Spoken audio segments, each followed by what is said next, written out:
Fala pessoal, beleza? Tudo bem com vocês? Sejam todos bem-vindos a essa videoaula que a gente vai ter. Pessoal, nós vamos corrigir alguns exercícios de pneumática aplicando o teorema de Pascal, que é o teorema para a gente calcular a pressão é igual a força sobre área, e a gente vai dimensionar então alguns componentes que a gente vai ter. Calcular a pressão, calcular a área de atuador, dimensionar atuador. E também vamos trabalhar, tá, pessoal, com o desenvolvimento dos circuitos desses exercícios. Nós vamos ter 4 exercícios, nós vamos corrigir eles nessas videoaulas que vão vir aí, ok? Então vamos lá, pessoal. O primeiro exercício que a gente tem aí do nosso caderno é um dispositivo de alimentação. Como vocês podem perceber aqui, a gente vai ter um atuador. Um atuador aqui, ó, de simples ação, retorno por mola, e ele vai basear no funcionamento quando a gente pressionar uma botoeira de uma válvula, o ar comprimido vai entrar na câmara traseira do atuador e vai empurrar esse atuador, fazendo com que ele alimente essa caixa que está aqui na frente, ok, pessoal? Então a gente tem 3 perguntas para a gente poder responder, que é a seguinte, ó, a primeira pergunta é para calcular a pressão de trabalho. Para esse atuador, qual a pressão que eu vou regular lá na nossa válvula reguladora de pressão? Lembrando que ele tem que levar uma carga de 150 kg e o diâmetro do atuador é 8 centímetros.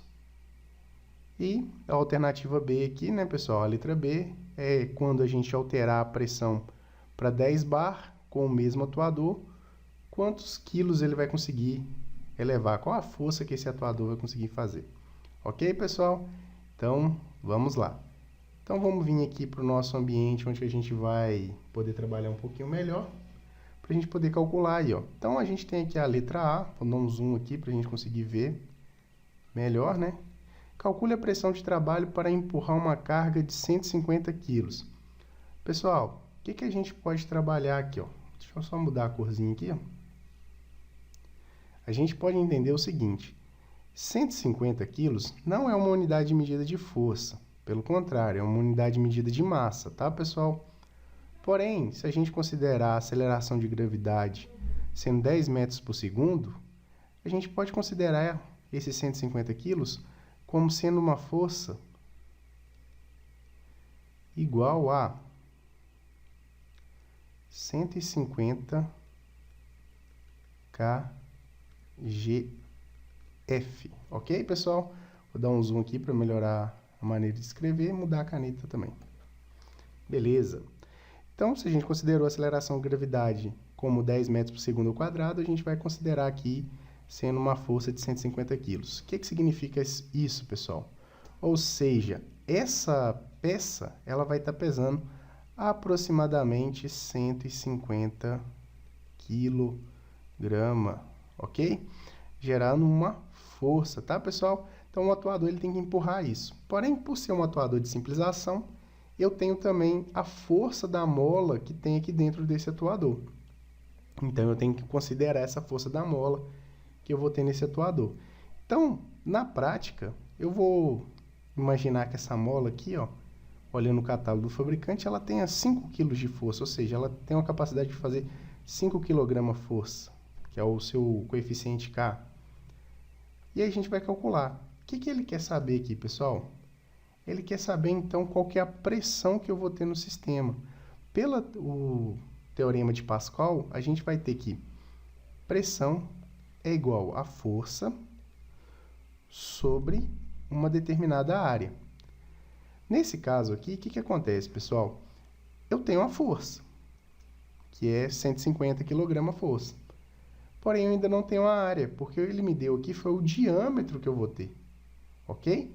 Então, o que eu tenho que fazer aqui? Primeiro, calcular a área dessa circunferência. Então, eu sei que a área da circunferência ela é igual a constante π vezes o diâmetro elevado ao quadrado sobre 4.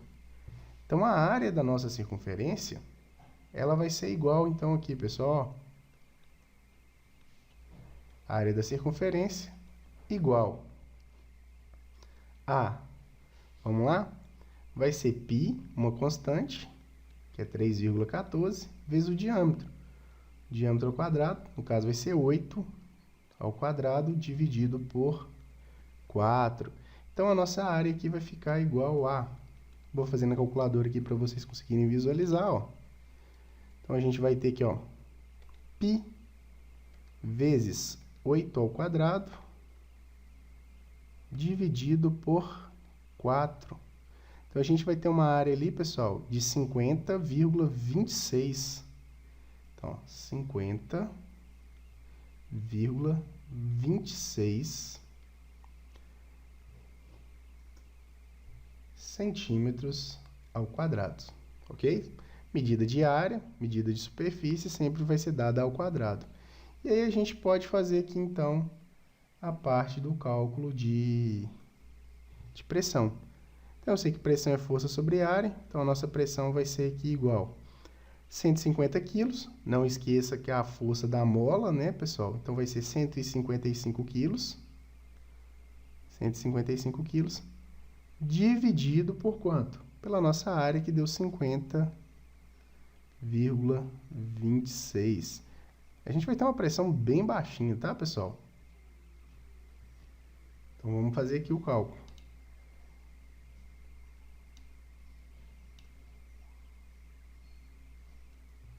Vai ser 155 dividido por 50,26. Então, a pressão que a gente vai ter lá, aproximadamente 3 kg-força. Então, vou colocar aqui aproximadamente, tá, pessoal? 3 kg-força por centímetros quadrados. Essa é uma unidade. Se a gente considerar que 1 kg-força por centímetro quadrado é igual a 1 bar, a gente vai ter, então, aqui, ó, 3... Vamos fazer com letra maiúscula. 3 bar de pressão que a gente vai ter no nosso sistema. Então, lá na nossa válvula reguladora de pressão, na nossa unidade de conservação, a gente vai regular, então, lá 3 bar de pressão, ok? Foi a pressão que a gente achou.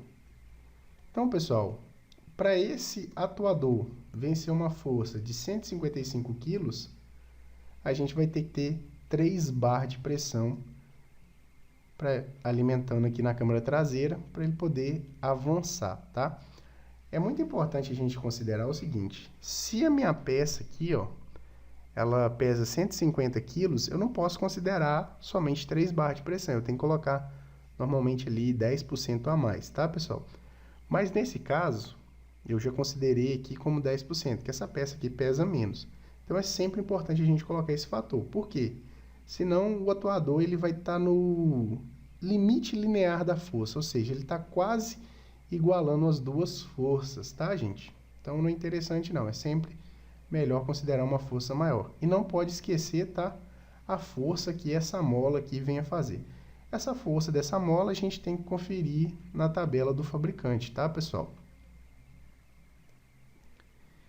E aqui embaixo a gente tem a alternativa B, né, a letra B, na verdade, que fala sobre: e se a gente mudar, então, essa pressão para 10 bar, qual que vai ser a força que esse atuador vai conseguir fazer? Pois é, a gente tem a fórmula, então, que pressão é igual a força sobre uma determinada área. Eu quero agora achar a força. Como é que eu faço? Ó, força é igual. Coloquei ela sobre evidência, então vai ser pressão vezes área. A gente tem aqui, então, pessoal, que a nossa força vai ser igual a 10 vezes, tá, pessoal? Uma área de 50,26. Então, a gente vai ter uma força aqui, tá, pessoal? A gente calcular aqui na calculadora, não precisa, né? Mas vamos lá.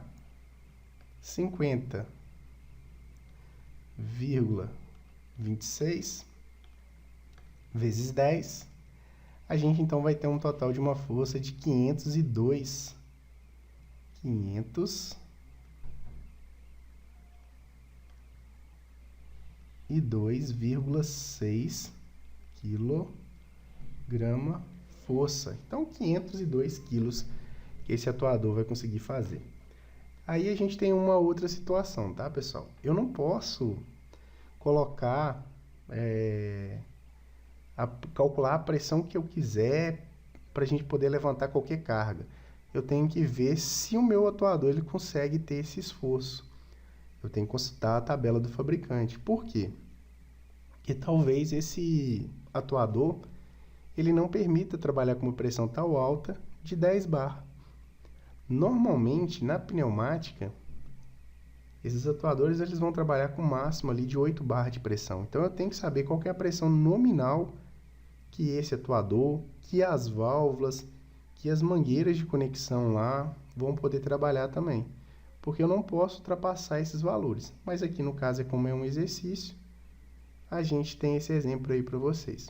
Agora, pessoal, então para a gente responder a letra C, a gente vai trabalhar aqui com o aplicativo FluidSim. Então, eu vou vir aqui no aplicativo FluidSim para a gente poder desenvolver aqui, ó. Então, como que ele está aqui, ó?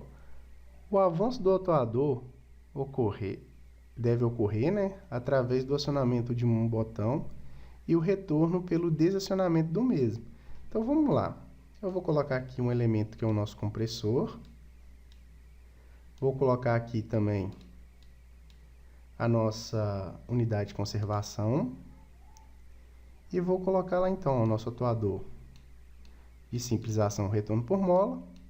Qual que é a válvula que comanda o atuador de simplização por retorno por mola, pessoal? Vai ser a válvula 3 vias, 2 posição sempre, tá, gente? Isso não vai mudar. Então, a gente vai fazer a nossa conexão, ó. A via de utilização 2 entra na câmara traseira do atuador. Opa, vamos posicionar aqui direito. A entrada 1 é sempre a entrada de pressão. Vamos conectar aqui no compressor. E o 3 aqui é o escape. Então, eu vou clicar aqui 2 vezes e colocar o escape dele aqui, ó. Coloquei o escape e vamos configurar essa válvula. Então, como que ela vai funcionar, ó? Ela vai ser uma válvula acionamento por uma botoeira muscular, retorno por mola. E tá pronto o nosso diagrama aí para esse exercício. Vou simular aqui para vocês visualizar. Antes disso, vamos regular a pressão aqui, ó. Vamos colocar aqui, então, 3 bar. Então, ó, quando eu pressionar a botoeira, né? No caso, ele vai acionar a válvula. Ele vai converter aqui, ó, vai dar passagem, então, pela via de pressão 1 para a via de utilização 2. Vai fazer com que o atuador avance. Quando eu desacionar essa válvula, vou simular por parte aqui, ó, desacionei a válvula. A força da mola aqui, no caso 5 kg, que essa mola consegue fazer de força, vai fazer com que esse atuador aqui, ó, retorne, empurrando o ar que está aqui dentro, na câmara traseira, fazendo com que esse ar seja liberado aqui pela atmosfera através da via de escape número 3, ó. Reparem para vocês verem, o atuador retorna. Vamos simular agora normal. Pressionei a botoeira, a válvula é acionada, alimentando então o atuador, fazendo com que ele avance. Tirei o dedo da botoeira, olha o que acontece, ele retorna. Então, é esse o exercício que a gente tem aqui, ó. Tirar do modo de simulação, vou posicionar aqui mais para o meio. E eu tenho um emulador aqui da bancada da Festo, tá, pessoal? Para poder mostrar para vocês. Esse aqui é um emulador, então, da nossa bancadinha da Festo, para a gente poder trabalhar. Vamos só alinhar ele aqui, ó. Para ficar melhor para a gente poder visualizar.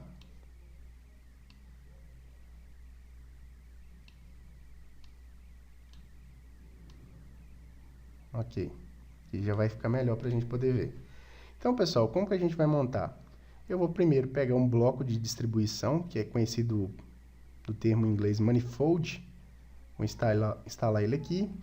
Nós não vamos ter aqui, tá, pessoal, a nossa unidade de conservação para a gente regular a pressão, porque já está no bloco de distribuição. Esse bloco de distribuição seria instalado nesse ponto, que eu poderia distribuir para vários outros circuitos maiores. Vamos colocar então nosso atuador de simplização retorno por mola. Ele já vem aqui com 2 fins de cursos instalados na parte superior que a gente não vai utilizar no momento, tá, gente? Mas nos próximos exercícios, quem sabe? Vamos colocar aqui então uma válvula de 3 vias, 2 posição, retorno por mola. Vamos lá. E vamos fazer a conexão aqui, igual que vocês estão vendo, ó. Terminal 1 é a entrada de pressão, o 2, via de utilização. Pronto, pessoal, está configurado. Ah, por que eu não tenho que colocar o escape aqui no terminal número 3? Porque esse escape, o que acontece? Ele já vem instalado na válvula. Nesse caso, por ser uma válvula também que a vazão de ar comprimido dela é muito baixa, também às vezes não faz necessidade de eu ter esse sistema, tá bom? Mas vamos lá, pessoal. Então, vou colocar aqui para simular. Vou pressionar, então, a botoeira. Vocês vão ver que o atuador vai avançar. Quando eu tirar o dedo da botoeira, o atuador retorna. Então, pressionei a botoeira, ele avança. Tirei o dedo da botoeira, ele retorna. Eu vou colocar no link da descrição do vídeo, tá, pessoal? Esse programinha aqui para vocês poderem utilizar aí, tá bom? Então, até a próxima aí. Muito obrigado aí. Se gostou, deixa o joinha aí para nós aí, que isso ajuda no desenvolvimento do canal.